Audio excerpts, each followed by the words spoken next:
Hello students, कैसे हैं? बढ़िया जी सर। आज हम लोग अपने ई असेसमेंट के लेक्चर नंबर 2 की ओर चल रहे हैं। Faceless assessment. ई असेसमेंट का मतलब फेसलेस असेसमेंट। लास्ट टाइम हम लोगों ने फेसलेस असेसमेंट को फर्स्ट टाइम स्टडी किया और 31 पॉइंट थे, जिसमें से 25 टू 26 पॉइंट हम लोगों ने पूरे के पूरे कवर कर लिए थे।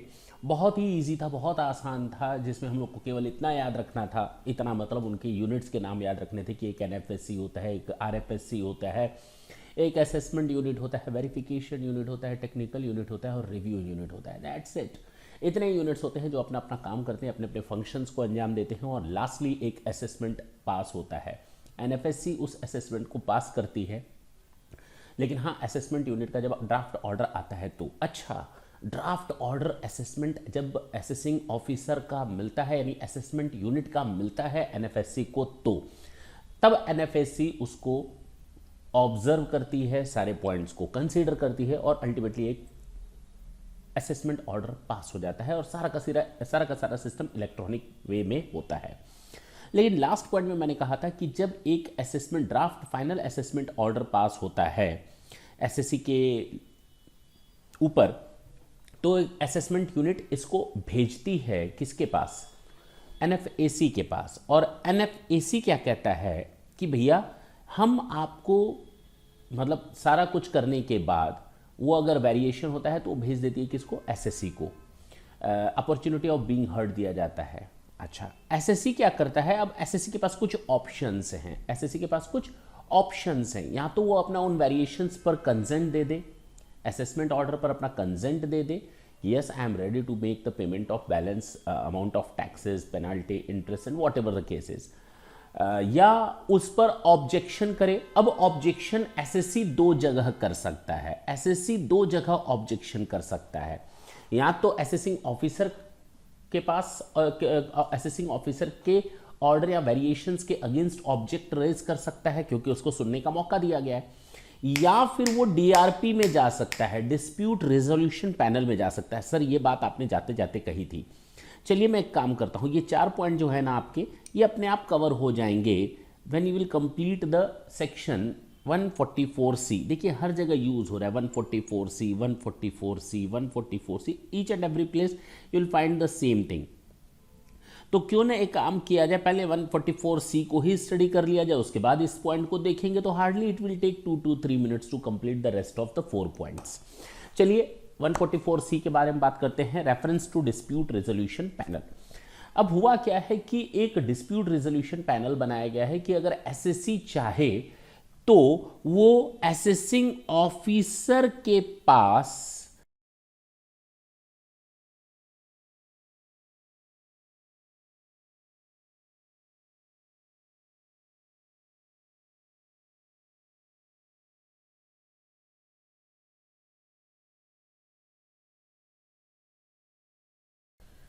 अब देखिए कहा क्या गया कि जब वो एसएससी है ना, जरा ढंग से देखें कि assessing officer shall forward a draft of the proposed order of assessment to the eligible SSC if he proposes to make any variations. यानी जब कोई वेरिएशंस हैं तो वो एलिजिबल एसएससी को एक कॉपी फॉरवर्ड करेगा।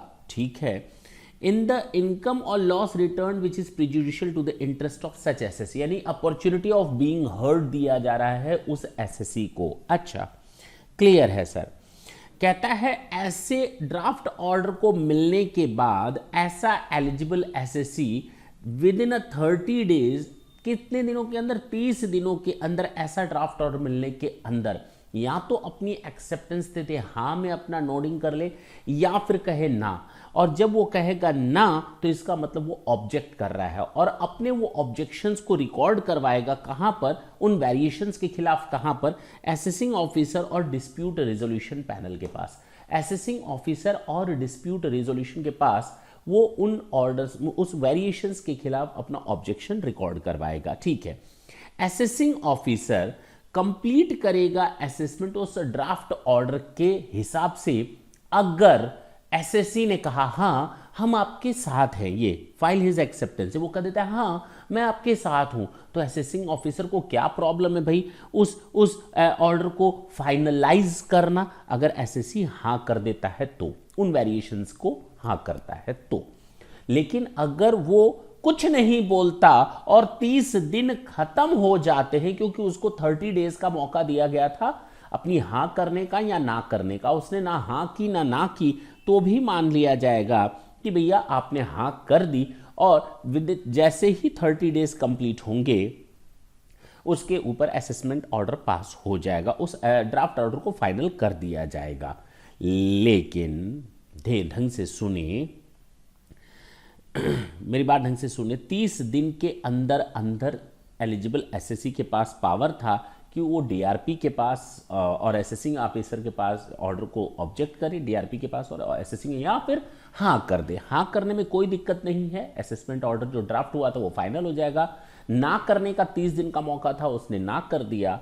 अगर 30 दिन के अंदर, तो अगर कुछ नहीं कहा तो भी असेसमेंट ऑर्डर पास हो जाएगा, अगर उसने ना कर दिया तो। अच्छा, ये मैंने बता दिया आपको। डिस्प्यूट रेजोल्यूशन पैनल, जिसको अब हम डीआरपी का नाम देंगे, shall in a case where any objection is received. Received कहां पर? ये वाला, ये जहां पर उसको ऐसा ऑब्जेक्शन मिलता है वेरिएशंस के खिलाफ, वहां पर डीआरपी, अब डीआरपी का काम स्टार्ट होता है, अब डीआरपी का काम स्टार्ट होता है, अब डीआरपी का काम स्टार्ट होता है। डीआरपी और असेसिंग ऑफिसर, डीआरपी और असेसिंग ऑफिसर। मेरी बात नहीं समझ में आई? नहीं सर, मैंने कहा कि एनएफएसी ने एसएससी को कहा आपके खिलाफ ये ऑर्डर आया है, वेरिएशंस आए हैं। एसएससी ने कहा यस मैं एक्सेप्ट करता हूं, या कहता है नो। अगर यस करता है तो असेसिंग ऑफिसर असेसमेंट को फाइनल कर देगा, ना करता है तो उसको ना करने का, उस ड्राफ्ट ऑर्डर के मिलने के 30 दिन के अंदर उसको ऑब्जेक्शन करना है। अगर वो 30 डेज के अंदर ऐसा ऑब्जेक्शन कर देता है या 30 डेज बीत जाते हैं, तब तो वो असेसिंग ऑफिसर उसको फाइनल कर देगा। अगर वो 30 डेज के अंदर ना कर देता है, कहाँ ना करेगा? एओ प्लस डीआरपी के पास। अब ये दोनों मिलकर के काम करेंगे। डीआरपी के पास जब ऐसा मिला है ऑब्जेक्शंस वेरिएशंस के अगेंस्ट, तो वो असेसिंग ऑफिसर के साथ मिलकर अब काम करेगा। कौन? DRP. The DRP in a case where any objection is received, जब उसको ऐसा ऑब्जेक्शन मिला है, issue such directions as a think fit for the guidance of the assessing officer to enable him to complete the assessment. Now the DRP will intervene in the case कि भैया इस order को इस तरह से पास कर दो, ठीक है। डीआरपी इश्यू करता है डायरेक्शंस, ये वाला डायरेक्शंस।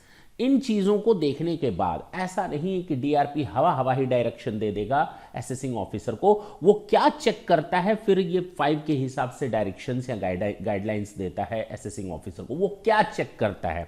वो ड्राफ्ट ऑर्डर को देखता है, वो एसएससी के ऑब्जेक्शंस को कंसीडर करता है, वो एविडेंसेस को देखता है जो एसएससी ने प्रेजेंट किए हैं, वो रिपोर्ट देखता है वैल्यूएशन ऑफिसर की, टेक्निकल यूनिट्स की, सारी चीज़ों की, जितने भी आज तक हुए थे। कोई भी रिजल्ट आता है किसी इंक्वायरी का, उसको एविडेंसेस जो उसने खुद कलेक्ट किए हैं या कोई भी रिकॉर्ड जो ड्राफ्ट ऑर्डर में है, मतलब हर एक चीज़ को वो ऑब्जर्व करेगा और उसके बाद ही ऐसा डायरेक्शन देगा सबसेक्शन 5 के हिसाब से। सेक्शन 144C सबसेक्शन 5 के हिसाब से डायरेक्शन देता है, गाइडलाइंस देता है असेसिंग ऑफिसर को, ठीक है। अगर उसे लगता है कि कोई और इंक्वायरी करनी चाहिए तो वो इंक्वायरी करवाता है और उसकी रिपोर्ट भी लेता है। अगर डीआरपी को लगता है कि किसी पर्टिकुलर केस या पॉइंट या फाइंडिंग को लेकर के कोई और इंक्वायरी फर्दर करनी है, तो ऐसा वो डायरेक्शन इशू कर सकता है और उस डायरेक्शन के रिपोर्ट के बेसिस पर ही वो अपना रिजल्ट देता है, गाइडलाइंस देता है सेक्शन 17 सबसेक्शन 5 का, ठीक है सर। 555 बार बार आ रहा है, वही है जहां पर वो डायरेक्शन या गाइडेंस देता है असेसिंग ऑफिसर को। अच्छा, अब डीआरपी का पावर क्या है? जो गाइडेंस देता है, जो असेसमेंट फाइनल करने का गाइडेंस दे रहा है, उसमें वो कहेगा क्या? वो कहेगा कंफर्म करते हैं वेरिएशंस को, वो उन वेरिएशंस को हाँ करेगा या उनको कम कर देगा या उनको इन्हांस कर देगा। मेरी बात ढंग से समझे, डीआरपी के पास सारे के सारे पावर है कि जो वेरिएशंस हैं उनको खत्म कर दे क्योंकि एसएससी ने ऑब्जेक्ट किया है, या उनको इंटैक्ट रहने दे या और उल्टा बढ़ा दे। Okay, for the removal of doubts, it is hereby declared that power of DRP to enhance the variation, ये enhance यानी कि उन variations को और plus करना, shall include and shall be deemed always to have been included the power to consider any matter arising out of the assessment proceeding relating to the draft order, notwithstanding that such matter was raised or not by the eligible SSE. Eligible SSC जिसने DRP के पास objection किया था, उससे कोई matter किसी points या result को कोई दिखाया था, नहीं दिखाया था, रेज किया था, नहीं किया था, कोई फर्क नहीं पड़ता। डीआरपी के पास ये एक्सक्लूसिव पावर है कि वो अपने फाइंडिंग्स या इंक्वायरीज या रिपोर्ट के तहत उन वेरिएशंस को इन्हांस कर सकता है। तो ये एक बहुत अच्छा पावर या बड़ा पावर दिया गया है। अच्छा, डीआरपी पैनल में जितने भी मेंबर होते हैं, अगर उनके अलग अलग डिसीजंस आते हैं तो वहाँ पर जो डिसीजन फाइनल होगा वो मेजॉरिटी के बेसिस पर होगा। जो भी डीआरपी के मेंबर्स होंगे उनकी मेजॉरिटी के बेसिस पर ही वो डिसीजन फाइनल होगा, और जैसे ही डायरेक्शन दिया जाएगा वो बाइंडिंग होगा, असेसिंग ऑफिसर को मानना पड़ेगा। असेसिंग ऑफिसर ये नहीं कह सकता कि मेरी नज़र में, मेरे हिसाब से। अरे भाई, डिस्प्यूट रिजोल्यूशन पैनल ने इंस्ट्रक्शंस गाइडेंस दिए हैं टू फाइनलाइज द असेसमेंट। हाँ, assessing officer can not raise a question on that. Yes sir. अच्छा, आगे सुने। No direction issued unless an opportunity of being heard is given to the SSE and the assessing officer। अगर जो directions दिए जा रहे हैं अगर वो SSE के अगेंस्ट हैं तो opportunity of being heard shall be given to the SSE।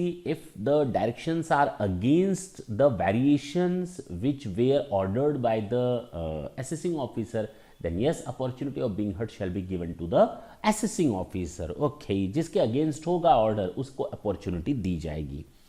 कहता है कोई भी ऐसा डायरेक्शन नहीं दिया जाएगा आफ्टर 9 मंथ्स। कौन सा direction? Point number 5 subsection 5 144C का सबसेक्शन 5 कहता है after 9 months from the end of the month in which the draft order is forwarded to the eligible SSC. Okay, जब फर्स्ट टाइम असेसमेंट यूनिट ने अपना order एनएफएससी को और एनएफएससी ने अपना ऑर्डर उस चीज़ को फॉरवर्ड किया था, किसको? एसएससी को दिया था ड्राफ्ट ऑर्डर कॉपी। तो उस ड्राफ्ट ऑर्डर की कॉपी मिलने वाले मंथ को छोड़कर 9 महीना और ऐड कर लें, 9 मंथ्स और ऐड कर लें, उस 9 मंथ्स तक ही डायरेक्शंस दिए जा सकते हैं, not beyond that. Upon receipt of the direction, the FAO shall, in conformity with the direction, complete the assessment। उन directions के हिसाब से ही complete करेगा, without providing any further opportunity of being heard to the SSC because it has already been given by the DRP। Clear है जी? अच्छा, the board में make rule. अच्छा, ये फालतू की बातें हो गई। कहने का मतलब अब असेसमेंट हो गया फाइनल, असेसिंग ऑफिसर डायरेक्शंस के हिसाब से असेसमेंट को फाइनल कर देगा। That is done. तो कुल मिलाकर 9 महीने के अंदर अंदर ऐसा डायरेक्शन दिया जा सकता है, और डायरेक्शंस मिलने के कितने दिनों के अंदर अंदर फाइनल किया जा सकता है? 1 मंथ ना जी सर। अच्छा जी, ये देखें इधर, अब आपको ये चीज़ें बिल्कुल आसानी के साथ समझ में आएंगी। कहता है SSC has to file his acceptance to the NFSC with respect to any variations assessment और to the final order within 30 days. हाँ करना है या फिर ना करना है। Okay,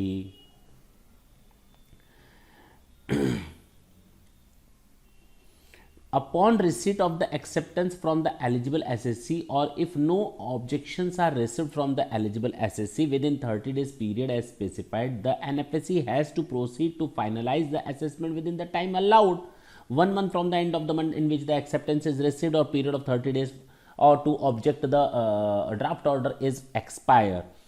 The NFSC has to serve us such a copy। ठीक है, आगे अगर डीआरपी में केस गया है where the eligible SSC files his objection with the DRP, the important point, the NFSC has to upon receipt of the direction issued by the DRP forward such direction to the concerned assessment unit. और ऐसा direction assessment unit को DRP direct नहीं देगा। DRP assessing officer के साथ काम करेगा, assessment unit के साथ काम करेगा, लेकिन डीआरपी अपना डायरेक्शन एनएफएससी को सौंपेगा, एनएफएससी उस चीज़ को फॉरवर्ड करेगा असेसमेंट यूनिट के पास। अब समझ में आ गया करना क्या है? हाँ सर, अब तो बहुत आसान है, अब कोई दिक्कत नहीं है।